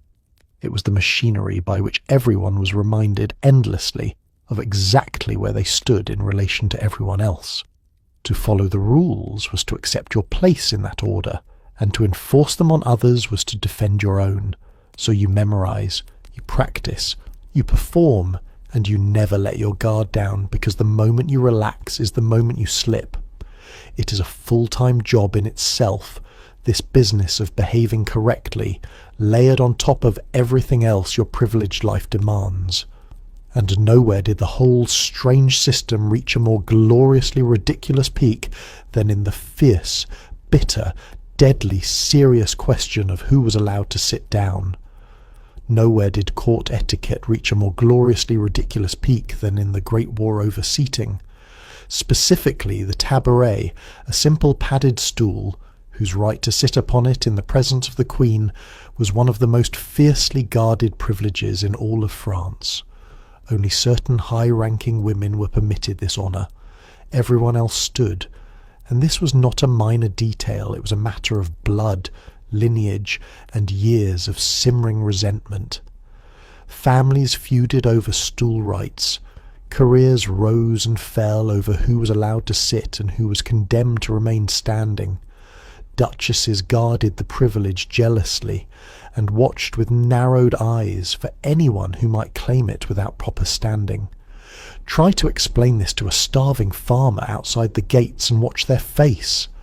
Inside the palace, though, the right to lower your own body onto a small piece of furniture was worth more than most people's entire fortune. Such were the priorities of the very rich. Let's make sure the absurdity lands, because it deserves to. We're talking about a stool, a small padded backless seat, entirely ordinary in itself, and yet the right to sit upon it in the royal presence was one of the most coveted marks of rank at the entire court. To be granted the privilege was to be recognised as belonging to the highest tier of the aristocracy. To be denied it, while others enjoyed it, was a public and lasting statement about your inferior place. A piece of furniture had become a throne of its own, in miniature, and everyone understood exactly what it meant. The intensity of feeling around this was real, and by any sane measure, wildly out of proportion. Great families cared deeply about whether their women held the right to the stool, and disputes over such privileges could stir genuine bitterness. To lose a claim that a rival family kept was a humiliation. To gain one your family had never held was a triumph worth celebrating. This was not idle vanity to the people involved. In a world where rank was everything and every mark of it was fought over, the tabouret was a battlefield like any other, only smaller and from the outside considerably sillier. And so at gatherings in the royal presence, the room divided itself along these invisible and jealously guarded lines. A privileged few settled onto their stools, secure in their standing, while everyone else remained on their feet, sometimes for very long stretches, their aching legs a constant physical reminder of where they fell short. The seated and the standing, sorted by blood and privilege, all of it playing out silently in the arrangement of a room. You could read the entire hierarchy of the court simply by noting who sat and who did not. Now step outside the palace walls for a moment and hold this up against the reality of the country. Beyond the gates, ordinary people worked hard, went hungry in lean years, and struggled with the genuine problems of survival. And inside, the most powerful and privileged people in the land poured real passion and real grievance into the question of who might rest their body on a small stool in front of the Queen. The gap between those two worlds is almost too vast to comprehend, and it is exactly the sort of gap that, given time, tends to become dangerous. But that reckoning is still to come, for now the court cares enormously about its stools, and you must care too, because to be indifferent to such things is to forfeit your place among people who consider them the very substance of importance. So you learn the rules of sitting and standing, and you take them as seriously as everyone else pretends to. And it may surprise you to learn that this exclusive, rank-obsessed palace was, at the same time, remarkably open to complete strangers, because the doors of Versailles stood open to the public in a way you would never expect. Here is something that surprises most people.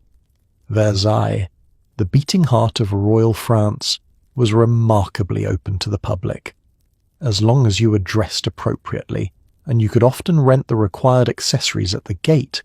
You could wander in and stroll the grand halls, gawk at the paintings, and watch the royals go about their carefully staged lives, which means you, our wealthy noble, live and perform in what is essentially the world's most exclusive theme park, permanently surrounded by curious visitors, hopeful petitioners, gossiping courtiers, pickpockets and sightseers who came simply to say they had seen it. The crowds could be enormous, the halls packed, the air thick and warm with the breath and perfume and general unwashed reality of hundreds of bodies. Privacy, once again, is nowhere to be found. Your grand home is a stage, your daily life is the entertainment, and the audience never fully leaves.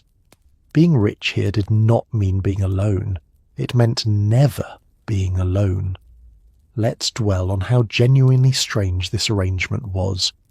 The palace was not sealed away behind guards who turned back all but the chosen few. Within certain limits, ordinary people could come and go, provided they met the standards of dress expected of anyone entering such a place. And in a delightful practical touch, if you arrived without the proper accessories, there were ways to obtain what you needed on the spot, so that a visitor could be made presentable enough to pass through the doors. The bar was about appearance, not birth. Look the part, and the most famous palace in Europe would let you wander in. For the royals and the resident nobility, this meant living their lives amid a steady flow of strangers. The grand ceremonies, the public meals, the daily rituals, all of it unfolded before an audience that was not limited to intimates. Curious visitors came to observe, to marvel, and to be able to say they had walked those halls and glimpsed the great figures of the age. The palace functioned partly as a stage on which the theatre of monarchy was performed for whoever cared to watch, and watch they did, in considerable numbers. The crowds brought all the consequences you would expect. Halls grew packed and stifling. The mingled smells of many bodies, heavy perfume, and poor ventilation filled the air. And among the genuine sightseers and hopeful petitioners moved less welcome guests as well. The opportunists and thieves who saw in a crowd of distracted, richly dressed people an obvious opportunity. A palace open to the public was a palace open to everything the public contained, the honest and the dishonest alike. For you, living inside all of this, the effect is a life almost entirely without solitude. There's no clear line where the public world ends and your private world begins. You're watched at your rising, watched at your meals, watched as you move through the halls, surrounded always by attendants, courtiers, and now strangers besides. The grandeur that defined your world came bundled with a near total loss of privacy, an existence lived permanently in view. You were important precisely because so many people were looking at you, and so you could never, ever stop being looked at. It reframes the whole idea of aristocratic luxury, does it not? We imagine the wealthy retreating into serene private splendour, but the reality was closer to living on a crowded, glamorous stage that never emptied. Your home welcomed the world, and the world came, and you performed for it whether you wished to or not. So you glide through your crowded palace, on display to nobles and strangers alike, and it is worth remembering, before we go further, that the men in this world were every bit as elaborately and impractically decked out as the women, because male fashion was no less a spectacle. Let's take a moment to be fair, because it would be easy to imagine that only the women suffered for fashion. Not so. A wealthy gentleman of 1780s France was every bit as elaborately, impractically decked out as any lady at court. Picture-embroidered silk coats stiff with gold thread, waistcoats bright as a peacock, breeches fitted snugly to the knee, delicate stockings, and shoes finished with buckles and heels because a proper aristocratic man did not clomp about flat-footed like a labourer. Lace spilled from your cuffs and throat. A sword hung at your side, less for fighting, and more as a statement that you were a gentleman entitled to wear one, and crowning it all, a powdered wig, or your own powdered hair, dusted white with starch that drifted onto your shoulders like a light, expensive snow. You are perfumed, painted, and possibly patched yourself. The pursuit of looking effortlessly superior tortured everyone equally, regardless of who they were. Let's admire the fabrics first, because the wealthy man's wardrobe was a riot of colour and ornament that would startle a modern eye. Silks and rich hues, coats and waistcoats embroidered with elaborate patterns, gold and silver thread catching the candlelight, buttons that were tiny works of art in their own right. Where later generations of men would retreat into sober dark suits, the aristocrat of this era dressed to dazzle, and a fine gentleman's coat could be as intricate, as costly, and as carefully considered as any gown. To be plainly dressed was to be nobody. To be splendid was to be somebody. The details ran all the way down to the feet, and the shoes deserved particular attention. A man of standing wore shoes with heels and fine buckles, deliberately raised above the flat practical footwear of those who actually worked for a living. Heels on a gentleman were a mark of refinement and rank, a small elevation that literally lifted you above the common sort. Add fine stockings drawn up over the calf, and the leg itself became something to display, shaped and shown off as part of the complete fashionable figure. A well-turned leg was a genuine point of pride. The sword at your hip belongs to this same language of appearance. For most gentlemen of the court, it was worn far more as a badge of status than as a practical weapon expected to see use. To wear a sword marked you as a man of a certain rank, entitled by your standing to carry one, and it completed the picture of the noble gentleman as surely as the embroidered coat. It was, in its way, another accessory, another signal, another piece of the costume that announced who you were before you said a single word, and then the powder. A fashionable man wore his hair, or his wig, powdered pale, dusted with a fine starch-based powder that whitened it to the approved fashionable shade. This powder had a habit of drifting loose, settling onto the shoulders of your dark coat like a delicate snowfall, a small, ongoing maintenance problem that every powdered gentleman simply accepted. Between the powder, the possible touches of paint, and the general devotion to a cultivated appearance, the wealthy man invested nearly as much effort into his looks as any woman at court. The point of all this is simple. The tyranny of fashion, the pressure to appear refined, costly, and effortlessly superior fell on everyone in this world. Nobody escaped it by virtue of being a man. The gentleman suffered his own version of the same discomforts and demands, spent his own fortune on his own elaborate plumage, and performed his own daily ritual of construction. Everyone was in costume, everyone was on stage. The whole glittering court was dressed for a performance that never ended. So you finish your splendid, impractical, expensive ensemble, a peacock among peacocks, and prepare to move through your day, surrounded as always by the small army of people whose entire lives were devoted to making your own run smoothly. Let's talk about the invisible engine that made this entire lifestyle possible, the servants, because there were a great many of them, and they were everywhere.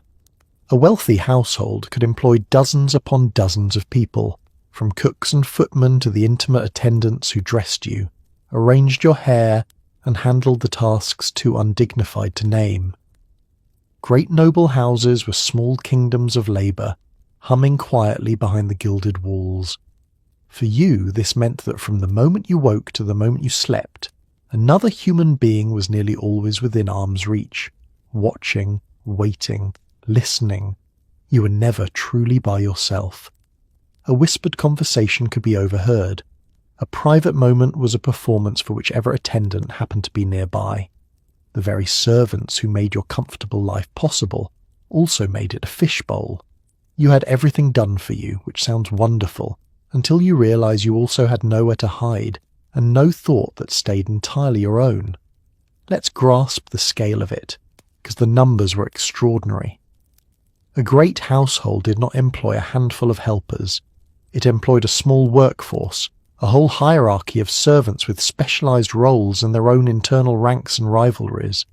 There were those who prepared food and those who served it, those who managed the household and those who did the heavy labor, those who cared for the horses and carriages, and those whose entire duty was the personal care of the family, dressing them, tending their hair, attending them through the day.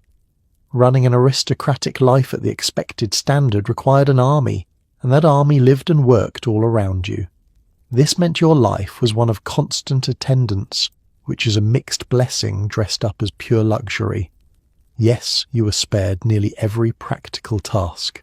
You did not dress yourself, prepare your own food, clean your own rooms, or trouble yourself with the countless small labours that filled an ordinary person's day. Others did all of it, quietly and skillfully, so that your path through the world was smoothed at every step. In terms of physical ease, few people in history have been so thoroughly waited upon. But look closer at what that ease costs. To be constantly attended is to be constantly accompanied, and to be constantly accompanied is to never be alone. There was almost always someone present, someone within earshot, someone whose duties kept them near you through the most ordinary and the most private moments of your day. The servants were discreet, of course, trained to be as unobtrusive as possible, but they were still there, still human, still capable of seeing and hearing, and later of talking. And talk they could, which made this a matter of more than comfort. The people who attended you knew things. They saw you at your least guarded, overheard conversations not meant for them, and understood the private workings of the household in ways no outsider ever could. In a world that ran on gossip and reputation, that knowledge had weight. A careless word spoken in front of the wrong attendant might travel further than you intended. Privacy was not merely scarce. It was, in a real sense, impossible, because your life was lived in the constant company of others. So the grand paradox of your privileged existence comes into focus. You were surrounded by helpers precisely because you were important, and being surrounded meant you were never free. Every luxury of attendance was also a small loss of solitude, until the two became impossible to separate. You had everything, including at all times an audience, and of all the arrangements this crowded, watchful, performing world imposed on you, few shaped your life more completely than the one we turn to next, namely marriage, which among the wealthy had remarkably little to do with love and a great deal to do with strategy. Now let's discuss your love life, or more accurately, your merger. Among the wealthy of 1780s France, marriage was a strategic arrangement. negotiated by families with all the warmth of a business contract, because that is essentially what it was. You did not marry for love. You married for land, for titles, for alliances, for money, and to strengthen the family name across the generations. Brides and grooms were frequently paired off young, sometimes barely acquainted before the wedding, their feelings on the matter considered charmingly irrelevant. A good match could lift an entire family, a poor one could sink it. Once wed, the two of you were partners in the great project of maintaining status, whether or not you could stand the sight of each other. Romance, tenderness, genuine affection, these were pleasant surprises if they happened at all, and nobody expected them. You did not gain a soulmate. You gained a very expensive and permanent professional obligation. Let's understand how a marriage actually came together, because there was very little of the heart in it. Families negotiated matches with an eye fixed firmly on advantage.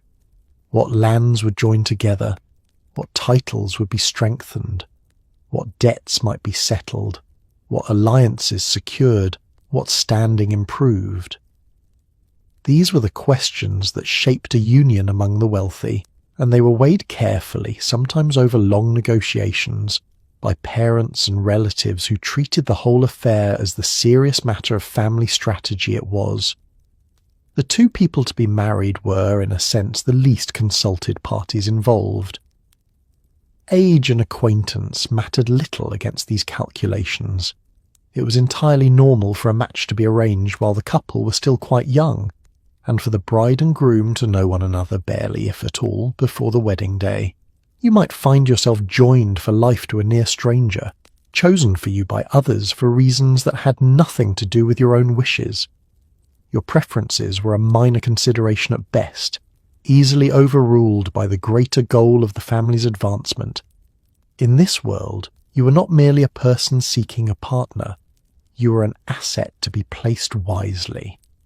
Once the match was made and the vows exchanged, the marriage became a partnership in status rather than a romance.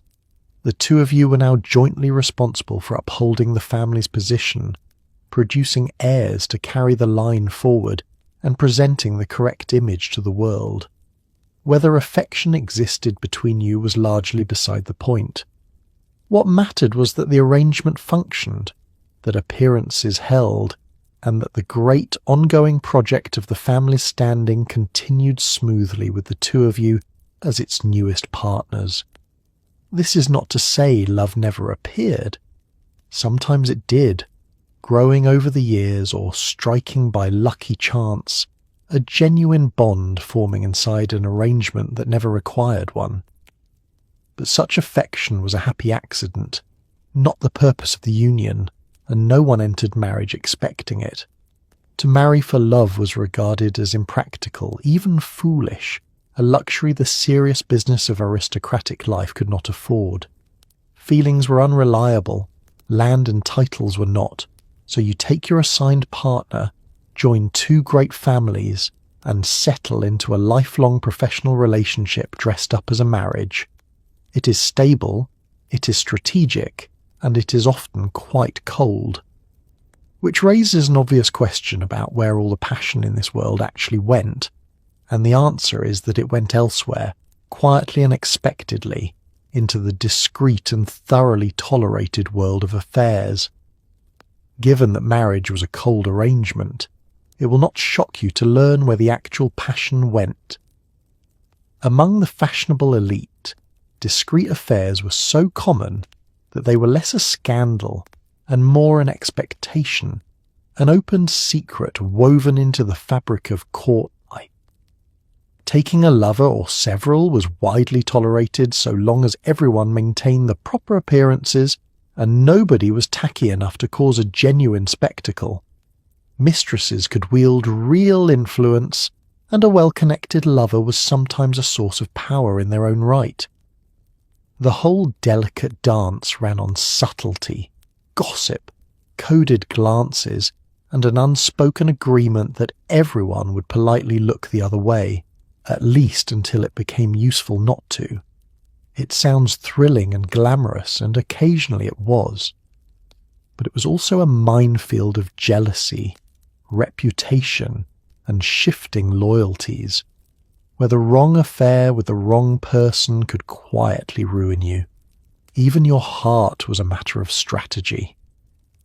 Let's understand the unwritten rules, because there absolutely were rules. Affairs were tolerated, even expected, but only if conducted with the proper discretion. You did not flaunt them crudely or force others to confront them openly.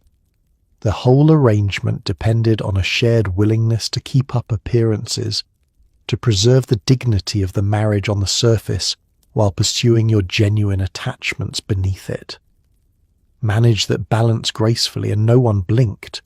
Fail to manage it, cause a vulgar scene or an undeniable public humiliation, and you broke the delicate agreement that made the whole system work. The influence such relationships could carry is easy to underestimate. A lover was not always merely a private indulgence. In a world where access, favour, and whispered words shaped the fortunes of the powerful, a well-placed attachment could become a genuine avenue of influence. Mistresses in particular could hold real sway, their closeness to important figures translating into a quiet power that others had to reckon with. To love, in this world, was rarely only to love. It was also so often to position yourself, and so the pursuit of passion became yet another strategic game, layered on top of all the others. Who was attached to whom, and what did it mean? Which alliances of the heart might shift the balance of favour? A liaison could raise you or expose you, strengthen your hand or hand your enemies a weapon. You navigated it all through the same currency that governed the rest of court life: subtlety, gossip, glances, and careful reputation, treating even your affections as pieces to be moved with care. The risks were as real as the rewards. Jealousy simmered constantly. Loyalties shifted. A relationship that flattered you one season might endanger you the next, and the wrong entanglement with the wrong person, or one that spilled messily into public view, could damage a standing built over years. What looked from a distance like glamour and intrigue was, up close, a demanding and often anxious business, requiring the same vigilance and cunning as everything else you did. There is something quietly sad underneath all the intrigue. In a world where marriage was a contract and genuine feeling had to be pursued in the shadows, even love became tangled up with calculation, rarely allowed to be simple or safe. The passion that the cold arrangement of marriage left unmet went looking for satisfaction elsewhere, and found it in a system just as strategic, just as watched, just as fraught with consequence as the rest of aristocratic life. So you play the delicate game of the heart alongside all the others, carefully, always aware of who is watching. And when you seek distraction from all this exhausting manoeuvring, you turn, as the court so often did, to the gaming table, where fortunes changed hands in a single evening, and the truly fashionable lost enormous sums without letting a flicker of concern cross their faces. Let's talk about how the rich passed their endless free time, because chief among the court's obsessions was gambling, and the stakes were genuinely staggering. Card games and games of chance were everywhere, and fortunes changed hands across a single evening as casually as if the money were made of paper. To hesitate, to fret over your losses, to reveal that you actually cared about the sums involved, that was the truly shameful thing. A proper aristocrat lost enormous amounts with a serene smile and reach for more, because appearing indifferent to money was itself a sign of having plenty of it. Except, of course, that many did not. Behind the calm faces and the elegant tables, real families were being quietly gambled into ruin, dignity intact, coffers empty. You're expected to play, expected to lose gracefully, and expected never to let the panic show. So you push another stack across the table, keep your expression pleasant, and feel your family's future slipping away one polite hand at a time. Let's picture the setting, because gambling was not some shameful vice hidden away in back rooms. It was a central, glittering feature of fashionable life, conducted openly at court and in the grand homes of the wealthy. Games of cards and chance filled the evenings, drawing the elite to their tables night after night, and enormous sums flowed across those tables with a casualness that would make a modern person dizzy. This was entertainment, socializing, and a display of status all at once, the place where the leisured rich spent their abundant free hours and frequently their abundant fortunes. The unwritten code governing how you played mattered enormously. The mark of true breeding was to gamble with an air of complete indifference to the outcome, to win without excitement and lose without dismay. To show that you cared about the money, to flinch at a heavy loss, or grasp too eagerly at a win, was to reveal that the sums actually mattered to you, which was to reveal that you were not so effortlessly wealthy as you wished to appear. Composure at the table was everything. You maintained a serene face while a small fortune vanished, because your calm was itself a statement of how much you could supposedly afford to lose. The trouble hiding beneath all that serene composure is that many players genuinely could not afford it. The pressure to play, to keep up, to lose gracefully among your peers drove people to wager sums that their real resources could not sustain. And so behind the pleasant expressions and the elegant candlelit tables, actual damage was being done. Real wealth bled away hand after hand, night after night. The performance of not caring masked families sliding toward genuine ruin, their fortunes drained by the very games meant to display their status. It is a cruel little trap when you lay it out plainly. You are expected to gamble, expected to stake large amounts, and expected above all to show no concern for the results, all in the name of appearing appropriately wealthy and refined. But that same performance could carry you steadily toward disaster, since the appearance of indifference to money was easiest to maintain right up until the money was actually gone. The pressure to seem rich helped make people poor, so you take your seat at the table, wear your pleasant, unbothered smile, and lose with all the grace society demands, whatever it may be costing you underneath. And this brings us to the larger and rather grim financial reality lurking behind so many of these glittering lives, because a shocking number of the very rich were, in truth, buried in debt. Now for the dirty secret hiding beneath all that glittering wealth. A shocking number of the very rich were drowning in debt, maintaining the required lifestyle, the clothes, the wigs, the servants, the carriages, the entertaining, the gambling, the constant need to appear at least as splendid as everyone around you cost breathtaking amounts of money, often far more than even great estates could actually produce. But you could not simply scale back, because to visibly economize was to admit weakness, and admitting weakness could collapse your standing entirely. So you borrowed, you bought on credit, you lived far beyond your means and prayed the whole delicate structure would hold. Whole noble families teetered on the edge of financial disaster while smiling through banquets they could not afford. Because keeping up appearances was not vanity, it was survival within their world. You were magnificent, envied, and possibly one bad harvest away from catastrophe. Being rich in 1780s, France was often just being expensively, elegantly broke. Let's tally up the expenses, because the sheer cost of the life was staggering. Everything about your existence was expensive by design. The wardrobes that had to keep pace with fashion, the hairdressers and the powder and the perfume, the small army of servants who needed to be paid and housed and fed, the carriages and horses, the entertaining, the gambling, the endless obligations to appear generous and splendid before your peers.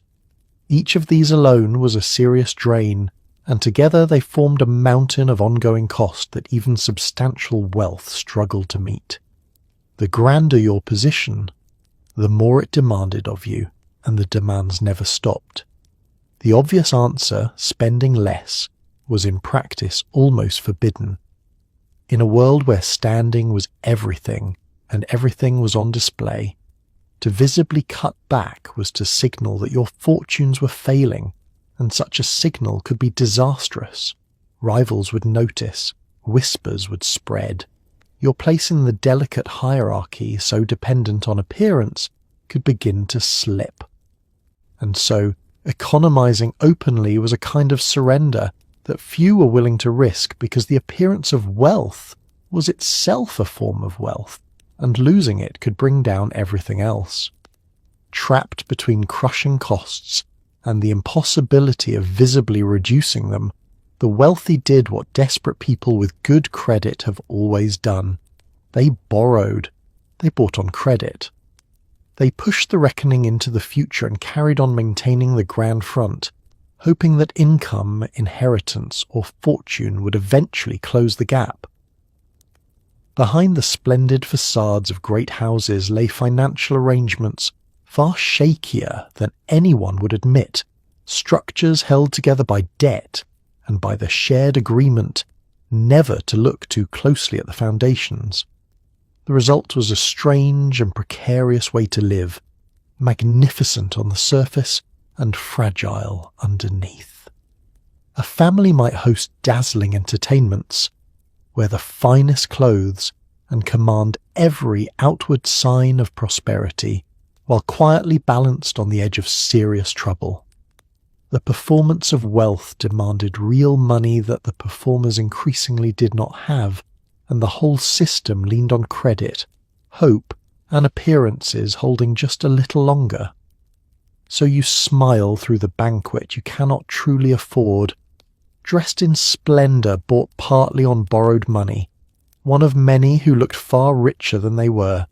It is a fittingly hollow luxury, all glitter and no ground beneath it. And when you seek relief from the exhausting business of maintaining all this, you might retreat to a very different arena, the salon, where the price of admission was not money at all but wit. Let's step into the salon, the elegant gathering where the fashionable and the clever met to talk, and where a whole different kind of wealth was on display. In these rooms, often hosted and skillfully steered by influential women, the currency was not gold but wit. Guests debated philosophy, art, science, and the daring new ideas rippling through the age, and your reputation could rise or crumble on the strength of a single well-timed remark. A dull comment marked you as tedious, a clumsy one marked you as a fool, but a sharp, graceful observation, delivered at exactly the right moment, could make your name overnight. This was intellectual combat dressed in silk, and it demanded that you be quick, informed, and effortlessly charming, all while never appearing to try. For a wealthy noble raised mostly to look decorative, the salon was a genuine test. Money got you through the door. Only your mind kept you welcome once you were inside. Let's appreciate what the salon actually was, because it was one of the more genuinely admirable institutions of the age. These were gatherings, held in private homes, where people came together to talk, to argue, to share ideas, and to enjoy the pleasures of clever company. Frequently they were organized and guided by accomplished women, who acted as hosts and, in effect, as the directors of the conversation, drawing out their guests, steering the discussion, and setting the tone. In an era that gave women few formal avenues to influence, the salon was a rare stage on which a brilliant hostess could wield real cultural power, and the finest of them were celebrated for it. The talk itself ranged widely and often boldly. Philosophy, literature, science, art, and the exciting new ideas circulating through the age all found their way into these rooms, discussed with an energy and openness that could be thrilling. This was a period alive with intellectual ferment, when daring notions about reason, society, and the world were spreading among the educated, and the salon was one of the places where those ideas were examined, debated, and passed along. To attend was to sit at the centre of the era's conversation with itself. For you, all of this presented a very particular kind of challenge. In the salon, your rank and your fortune counted for less than your ability to hold your own in clever, informed, graceful conversation. You had to know something. You had to be quick enough to keep pace, sharp enough to contribute, and charming enough to do it all without seeming to strain. A well-made remark could win you admiration and a growing reputation as a person of genuine substance. A poor showing, dull, ignorant, or clumsy could mark you just as clearly as someone who did not truly belong among the brilliant. And you had to make it look effortless, which was its own demand. The prized quality was a kind of easy, natural brilliance, wit that seemed to arise without labour, learning worn lightly rather than paraded. To try too obviously, to strain for cleverness, or show off your knowledge too eagerly, was itself a failure of style. You were meant to sparkle as though sparkling were the most natural thing in the world, which of course required for most people a great deal of quiet preparation and considerable nerve. So the salon was a test that money alone could not pass. It rewarded the cultivated mind, the quick tongue, the genuine engagement with the ideas of the day, and it exposed those who had nothing to offer but their wealth and their title. For a noble accustomed to being valued simply for existing, it could be a humbling and demanding place, and a genuinely enlivening one. And yet, for all these glittering intellectual pleasures, aristocratic life carried a heavy and surprising burden beneath its surface. One we should be honest about, because the truth is that a great deal of the time, despite everything, you were profoundly bored. Here is a truth the paintings never quite capture. For all the glamour, aristocratic life could be crushingly soul-deadening boring.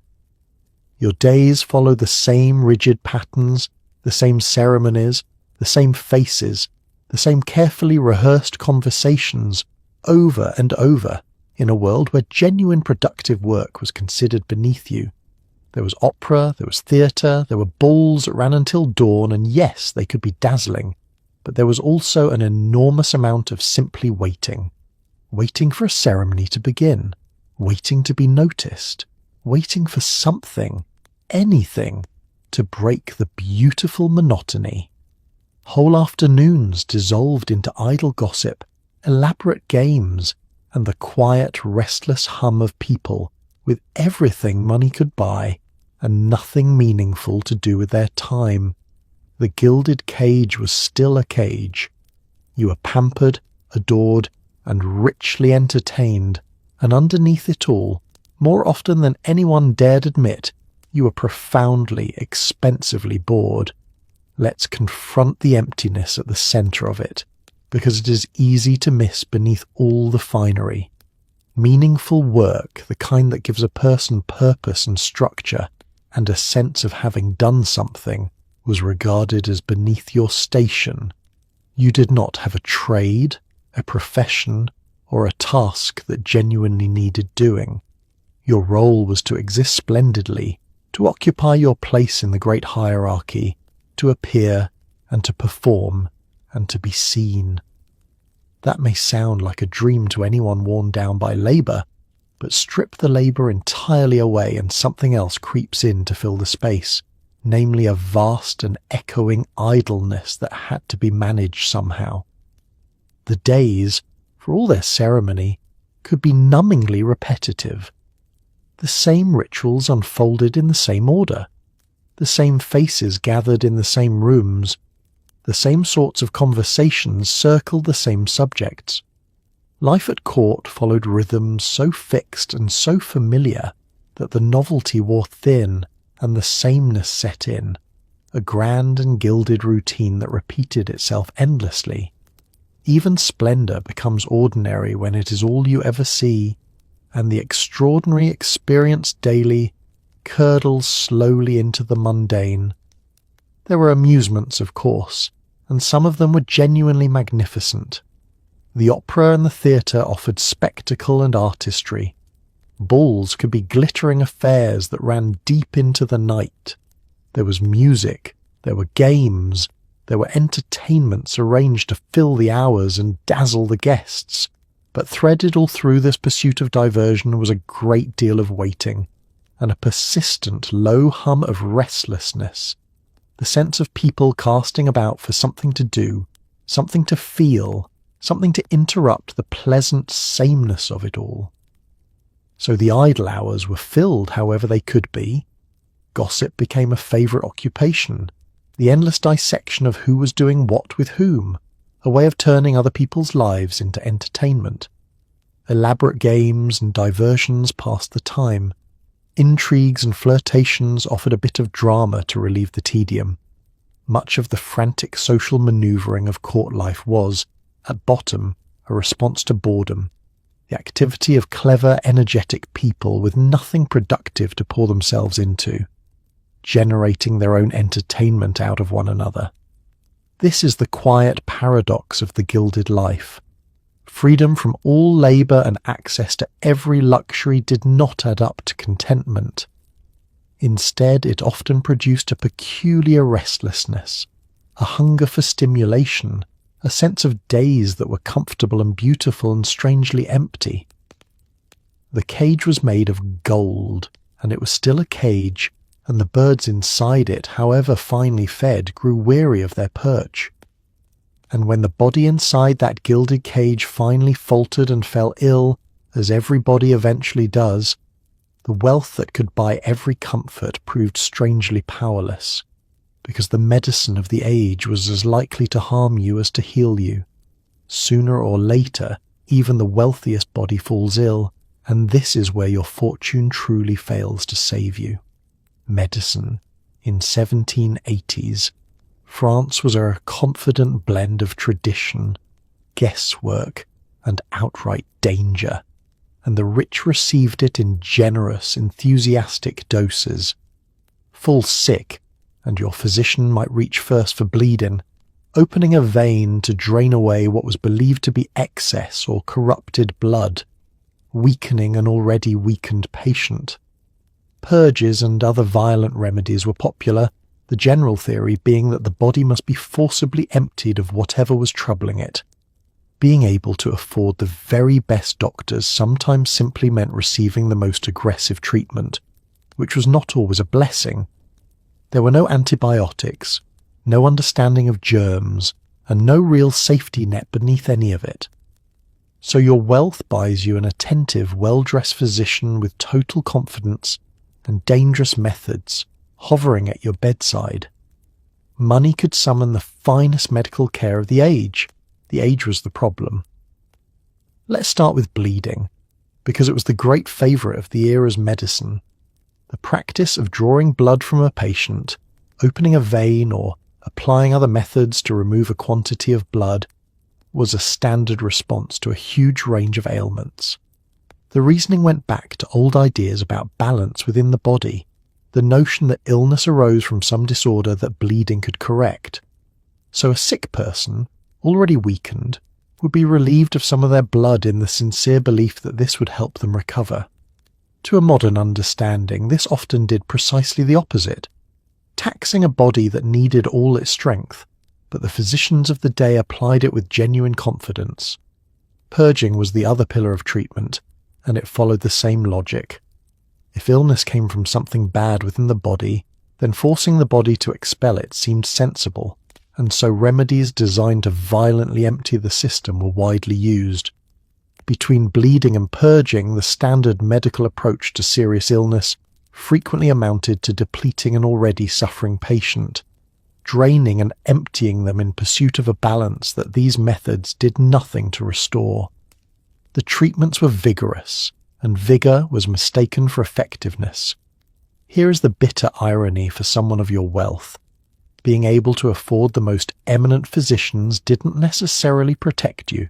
In some ways, it exposed you further, because the finest and most confident doctors were also the most likely to intervene aggressively, to apply the fashionable treatments thoroughly, to do a great deal to you in the name of healing. The poor, unable to afford such attention, were sometimes spared the more damaging interventions simply by neglect. Your fortune bought you more medicine, and more medicine in that age was not always a mercy. And beneath all of it lay a fundamental ignorance that no amount of money could overcome. There was no understanding of germs, no knowledge of infection as we understand it, no antibiotics, no reliable way to fight the illnesses that regularly carried people off. The most learned physician in France, for all his confidence and standing, was working without the basic knowledge that makes modern medicine effective. He could attend you devotedly, apply every technique his training offered, and still be helpless against what a simple treatment would resolve today. So your wealth summons the best care the era can provide, delivered by an attentive and self-assured physician at your bedside, and that care is often the very thing that harms you. It is a humbling limit on the power of money, a reminder that some things could not be bought in 1780s France, because they had not yet been discovered by anyone at any price. And yet, for all these threats to your comfort and your health, the greatest danger to your privileged existence was none of these. It was subtler, more human, and closer at hand, because your entire glittering life rested on the fragile foundation of favour, and favour could vanish in an instant. Let's talk about the fragile thing your entire life quietly rested upon: favour. Your wealth, your influence, your very place at court depended on staying in good standing with the powerful, and that standing could evaporate with terrifying speed. A misjudged remark, a bad alliance, an enemy's clever whisper, a scandal that spread through the salons faster than any fire, and suddenly the doors that once opened for you were politely, permanently closed. To be exiled from court, sent away to moulder on some distant country estate far from power and attention, was a kind of social death that the ambitious feared far more than actual poverty. And so beneath every gracious smile ran a current of anxiety, the constant exhausting awareness that everyone around you was watching, calculating, and quietly ranking their own advantage. Friendships were alliances, alliances shifted. Today's confidant could be tomorrow's downfall. You're surrounded by beautiful, charming people, and you can afford to fully trust almost none of them. Let's understand how much rested on favour, because it truly was the foundation of everything. Your standing at court, your access to the powerful, your ability to secure positions and advantages for yourself and your family, all of it flowed from being in good graces with those who mattered. This was not a minor social nicety. It was the very source of your influence, and often of your fortune, the invisible support beneath the visible splendour. And like anything built on the goodwill of others, it could be withdrawn, sometimes for reasons you barely understood. The threats to that standing were everywhere, and often impossible to guard against completely. A single, ill-judged comment could give offence. A poorly chosen alliance could tie you to the wrong faction just as it fell from favour. An enemy, and you would have enemies, could work quietly against you with well-placed whispers, and gossip could spread through the salons and corridors with astonishing speed, reshaping how you were seen before you even knew the story was circulating. Reputation was fragile, and there were always people ready to help it break. The consequence most feared was exile from the centre of things, being pushed out of the charmed circle and sent away from court to a life of obscurity on some remote estate. To the ambitious, this was a fate worse than many hardships, a removal from everything that gave life meaning in their world, namely proximity to power, the buzz of important company, the sense of being where things happened. To be sent away was to be forgotten, to watch your relevance drain away while others carried on without you. It was, in the terms that mattered to you, a kind of death. All of this bred a constant low-grade anxiety beneath the polished surface of court life. Everyone smiled, everyone charmed, everyone performed graciousness, and everyone was also watching, weighing, calculating their own advantage against yours. The pleasant faces around you belonged to people navigating the same treacherous currents, forming and breaking alliances as their interests shifted. A trusted friend might become a rival a threat, and loyalties could turn on the smallest change in the winds of favour. So you lived in a beautiful world full of charming people, and you learned to trust almost none of them completely. The warmth was often real enough on its surface, but beneath it ran the hard logic of ambition and survival, and you ignored that logic at your peril. Your glittering existence sat atop a foundation that could shift without warning, and staying upright required constant, wary attention. But even this anxious, watchful world, with all its private fears and shifting loyalties, was about to be dwarfed by something far larger, gathering slowly beyond the palace gates. Because while the wealthy fretted over favour and precedence, most of France was struggling with problems of an entirely different and far more serious kind. Now the tone of our story begins to change, because we must step outside the palace walls. Beyond the perfume and the gold and the endless ceremonies, most of France was struggling, and by the late 1780s, that struggle had sharpened into something much harder. Poor harvests had sent the price of bread, the food ordinary families depended on to survive, climbing to painful heights, while the burden of taxation fell heaviest on those least able to bear it. People went hungry, people grew tired, and they looked toward the shining excess of the aristocracy with a resentment that deepened by the season. To you, safe inside your golden world, this may have felt distant, a problem for other people in other places.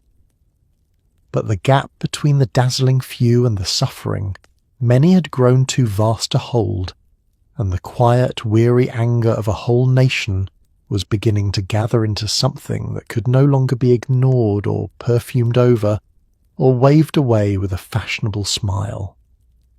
Let's look honestly at what ordinary life had become for most people, because it stood in stark contrast to everything you knew.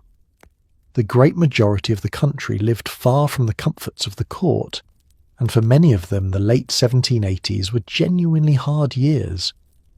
Bread was the foundation of the common diet, the thing families relied on to survive, and when poor harvests drove its price upward, the effect on those living close to the edge was severe.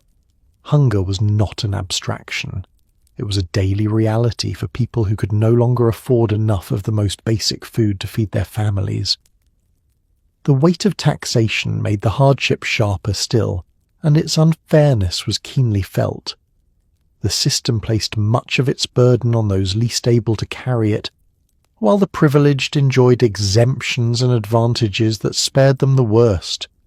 Ordinary people laboured, paid and struggled, and watched a small elite live in extraordinary splendour, largely shielded from the costs that fell so heavily on everyone else. It was an arrangement that could only feel just so long as no one looked at it too closely, and more people were beginning to look. What grew from this was not only hardship but resentment, a deepening sense of grievance directed toward the visible excess of the wealthy. The contrast could hardly have been starker. On one side, families going hungry over the price of bread. On the other, a court spending fortunes on clothes, entertainments, and displays of abundance for their own sake. The people saw that contrast, understood it, and felt it as a wound, and the feeling hardened over time into something colder, and more determined than simple discontent. For you, secure within your golden world, all of this could seem remote, the concern of distant people whose lives barely touched your own. The walls of the palace, the rhythms of court life, the endless preoccupations of rank and favour, all of it worked to keep the wider world at a comfortable distance. It was easy to attend to your ceremonies and your intrigues and your entertainments, and to treat the troubles beyond the gates as background noise, someone else's problem, nothing that need disturb your day. But the gap between the few and the many had grown too wide to remain stable, and the accumulated anger of a struggling nation was not the kind of thing that could be soothed with fine words or waved away with an elegant gesture. Something was building slowly and steadily, out beyond the perfumed halls, a pressure that no amount of splendour could relieve, and no amount of indifference could dispel. The comfortable distance you had always relied upon was about to close, and when it closed, when the long-gathering storm finally broke, the world you knew would come apart, and the very things that had defined your privileged life would turn, with terrible speed, into the reasons it could not survive. And so we reach the end, and the real answer to tonight's question. When the storm finally broke in 1789, the world you knew came apart with astonishing speed. The revolution that followed swept away the old order, and the very things that had defined you, your title, your wealth, your name, your closeness to the crown, turned from sources of pride into sources of terrible danger. In the years that came after, being an aristocrat could be reason enough to lose everything, and in the darkest stretch of it, to lose your life. Many who had once glided through the palace of Versailles met their end at the guillotine, that grim machine that made no distinction between a king, a queen, and a fashionable noble who had done little more than be born into the wrong family at the wrong moment in history. This is why, in the end, you would not survive being rich in 1780s France. The gold, the silk, the powder, the endless, dazzling performance, all of it rested on a foundation that was quietly, steadily cracking beneath your beautifully shod feet. Let's trace how quickly the world could turn, because the speed of it is part of the lesson. For all its apparent permanence, the old order proved far more fragile than anyone inside it had imagined. The structures that had stood for generations, the hierarchy, the privileges, the unquestioned place of the aristocracy at the summit of society, gave way with a suddenness that must have been bewildering to those who had believed in their solidity. What had seemed eternal was revealed to be resting on foundations that could crumble, and when they went fast. The cruelest reversal was in what your advantages now meant. Everything that had once elevated you, your noble birth, your title, your wealth, your association with the crown and the court, became in the new world a mark against you. The very identity you had spent your life performing, refining, and defending was transformed into a source of danger. Privilege that had opened every door now closed them, and worse. To be recognised as an aristocrat in the hardest years that followed could place your life itself in jeopardy. The costume you had worn so proudly became something you might have given anything to shed, and in the darkest period of the revolution, that danger became mortal for many. The guillotine has come to stand as the grim symbol of those years, and it took the lives of people across the spectrum of the old order, from the highest figures in the land to nobles whose only real offence was the family into which they had been born. There was, in that terrible stretch, a levelling quality to it that made no distinction of the kind the old world had cared about so obsessively. Rank, which had governed everything, offered no protection at the end. Some fled abroad and survived in exile. Others did not escape in time. This is the honest answer to the question we began with. You would not survive being rich in 1780s France, not because wealth itself was fatal, but because the whole magnificent world it belonged to was built over a fault line that was slowly giving way. The splendour was real, and so was the fragility beneath it, and the two could not be separated. Every glittering privilege was also, in the end, a liability waiting for its moment. There is something worth sitting with in all of this, quietly, as the candles burn low. The people who lived those lives, in all their finery and folly and blindness, were human beings caught in a world they did not make and could not hold together, and the sweeping away of that world carried real suffering for people at every level of it. History is rarely as simple as villains and victims, and the fall of a gilded age is a heavy thing, however dazzling the age had been. So there you have it, a single life among the wealthy of 1780s France, from the freezing morning you woke to an audience, to the ceremony of being dressed by committee, to the perfume poured over a body that never met soap, the corset that taught you to breathe in careful sips, the towering hair with its unwelcome tenants, the poison you painted onto your face, and the dazzling, exhausting performance you kept up from dawn until the candles burned low. You feasted until your own foot rebelled, gambled away fortunes with a serene smile, married a stranger for the good of the family name, and lived every hour of it watched, judged, and never once truly alone. It was a world of astonishing beauty and astonishing folly, glittering on the surface and fragile underneath, and in the end it could not hold. The people who lived it were not so different from us. They wanted comfort and status and to be admired and to feel that their lives mattered, and they chased all of it as hard as anyone ever has. They simply chased it inside a gilded cage that was slowly giving way beneath them. So tonight, as you settle into your soft, clean bed, warm and washed and free to sleep as long as you like, with no ceremony to wake for and no audience to perform for, maybe spare a quiet thought for them.